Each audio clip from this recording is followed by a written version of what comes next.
আচ্ছা, recording crash করছিল, খেয়াল করি নাই। সো এখন হচ্ছে আবার বিল দিলাম, বিল দিয়ে রান দিই। সো দেখো এখানে হচ্ছে 20টা ভ্যালু স্টোর হয়েছিল। এগেইন আমি যদি আবার শুরু থেকে বলি যে দেখো এখানে হচ্ছে অ্যারে 1 বানাইছি, অ্যারে 1 হচ্ছে R1 এর ভিতরে থাকতেছে, অ্যারে 2 হচ্ছে R2 এর ভিতরে থাকতেছে, দেন R3 তে 1 থাকতেছে যেটা হচ্ছে ন্যাচারাল নাম্বার, আর I হচ্ছে 0 থাকতেছে। সো এখন সবার আগে হচ্ছে আমার লুপ হয়ে হয়ে কি হবে, এখানে 14টা ভ্যালু মানে 14 পর্যন্ত ভ্যালু স্টোর হবে, 1 4 পর্যন্ত যদি হেক্সাডেসিমালে আগের মতো যদি বলি। সো সবার আগে সে কম্পেয়ার করবে 20-এর থেকে যেহেতু ছোট, সে হচ্ছে কি করবে R3 তে যে মানে R3 তে যেই ভ্যালুটা আছে দ্যাট ইজ 1, এই 1 এর ভ্যালুটাকে R1 এর 0 নাম্বার স্লটে স্টোর করবে। দেন R3 এর ভ্যালু 1 বেড়ে যাবে অর্থাৎ 2 হবে, এবং অ্যাড্রেসের ভ্যালু 4 বেড়ে যাবে অর্থাৎ 4 নাম্বার ভ্যালু হবে। দেন আবারও R3 অবশ্যই 20-এর থেকে ছোট, R3 যেহেতু 20-এর থেকে ছোট তাহলে কি করবে, R4 হচ্ছে 4 নাম্বার যেই স্লটটা আছে 4 নাম্বার স্লটে ওই ডেটাটা স্টোর করবে। সো এখন আমি যদি এটাকে রান দিয়ে দেখাই, দেখো সো প্রথমে হচ্ছে অ্যারে দুইটা ডিক্লেয়ার হলো, এই দেখো R3 তে 1 গেছে, R4 এ যাবে হচ্ছে 0 গেল। দেন হচ্ছে আমার এইখানে আসলো, এই যে দেখো R3 এই STR আর এটা হচ্ছে R1, দেখো R1 এ এই যে দেখো এই জায়গায় হচ্ছে কত স্টোর হয়ে গেছে, 1 হয়ে গেছে। সো এইভাবে হচ্ছে সে 1 4 পর্যন্ত আবার হচ্ছে স্টোর করবে। সো এই যে 1 4 পর্যন্ত সে স্টোর করলো, 1 4 পর্যন্ত তার 20টা নাম্বার এখানে স্টোর হয়ে গেল। আচ্ছা, 20টা নাম্বার এখানে স্টোর হয়েছে।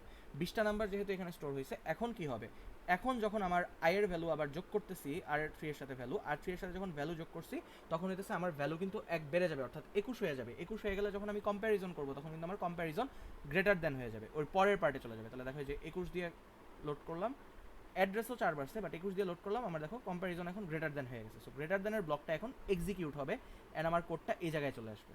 এই যে কোডটা এখন ওই জায়গায় চলে গেল, এই যে 21-এর ব্লকটা এসে গেল, মানে 21-এর জন্য এই ব্লকটা আসার কথা। এখন এখানে কি করবে, R4 এ 80 রাখবে। R4 এ কেন 80 রাখতেছে, R4 কারণ আমার 80 নাম্বারে হচ্ছে লাস্ট অ্যাড্রেসটা, সো ওখান থেকে শুরু করতেছি। R4 এ 80 রাখতেছে অ্যান্ড R5 এ রাখতেছে 0। এখন আমার কোন মেমোরি অ্যাড্রেসে লোড করবো, মেমোরি অ্যাড্রেসে লোড করবো R2। সো R2 মেমোরি দেখবে এখন, এই যে R2 মেমোরিতে শিফট করলাম।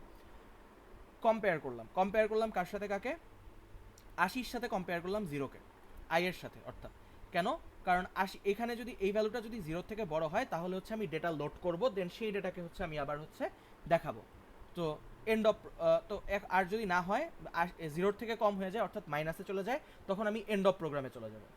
আর যেহেতু এখন 80 আছে, 80 অবশ্যই 0-র থেকে বড়, তাহলে এলডিআর R1 R4 অর্থাৎ 80 নাম্বার অ্যাড্রেসে যেই ডেটাটা আছে সেটা হচ্ছে R6-এ লোড করো। তো 80 নাম্বার অ্যাড্রেসে ডেটা ছিল সেটা হচ্ছে 14 লোড করো এটা। সো আমি যদি এটা 14 লোড করলাম তাহলে R6-এ আসবে 14। আচ্ছা, R6-এ 14 আসে নাই কেন, আচ্ছা দাঁড়াও পরের লাইনটা এক্সিকিউট করে দেখি। স্টোর হওয়া উচিত, আচ্ছা স্টোর হয়ে গেছে 0। ও আচ্ছা, একটা ভুল করছি। ভুলটা কি দেখো তো, 80 নাম্বার অ্যাড্রেসটা আসলে কই ছিল, 80 নাম্বার অ্যাড্রেসটা আসলে এই যে এইটার লাস্ট পার্টটা না, এই যে এই জায়গাটা। সো এই জায়গাটা তো 0, এইটা তো আসলে 76 নাম্বার অ্যাড্রেস। এটা তো আসলে 76 নাম্বার অ্যাড্রেস, 76 নাম্বার অ্যাড্রেসে আমার ভ্যালু আছে, 80 নাম্বার অ্যাড্রেসে কিন্তু আমার ভ্যালু নাই। 80 নাম্বার অ্যাড্রেসে হচ্ছে ওই 76-এর টেইলের ভ্যালুগুলো আছে, টেইলের ভ্যালু হচ্ছে 0। সো ওটা নিয়ে আমার লাভ নাই। তাহলে আমার এখানে একটু ফিক্স করা লাগবে কোডে কি ফিক্স করতে হবে, এইটাকে দেওয়া লাগবে 76, কারণ 76-এ আমার ভ্যালুটা আছে, ঠিক আছে, নট 80-তে। 80-তে কিন্তু আমার 0 আছে। আমার কিন্তু এটা হচ্ছে এই নাম্বারিং সিস্টেমটা শুরু হয় একদম বাম পাশের স্লট থেকে।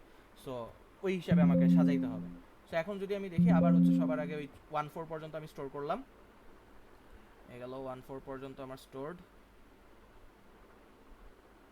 1 4 পর্যন্ত স্টোরড হইলো। এখন কম্প্যারিজন করলো, দেন হচ্ছে কপি ডেটা ফ্রম স্ট্যাকে আসলো, দেন 76 নিল। 76 অবশ্যই 0-র থেকে বড়, তাহলে এলডিআর অর্থাৎ 76 নাম্বার স্লটে যে ডেটাটা আছে, অর্থাৎ এই যে 14 যে ডেটাটা আছে এটা হচ্ছে এখন R2-তে যায় সেভ হবে। আমি তাহলে R2 মেমোরিতে শিফট করি, দেখো R6 যখন লোড করলাম, এই যে দেখো এখন R6 লোড করবো, এই দেখো R6-এ 14 চলে আসছে, অর্থাৎ ওই মেমোরির যে 76 নাম্বার ভ্যালু ছিল সেটা R6-এ চলে আসছে।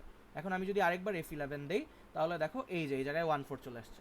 তো পরবর্তীতে কি হবে, আমার এই R5-এর ভ্যালু 4 বাড়বে, কারণ R5-এর অ্যাড্রেস 4 করে বেড়ে যেতেছে পরবর্তী স্লটে বসানোর জন্য, অর্থাৎ এই স্লটটাকে অ্যাড্রেস করার জন্য ও বেড়ে গেল।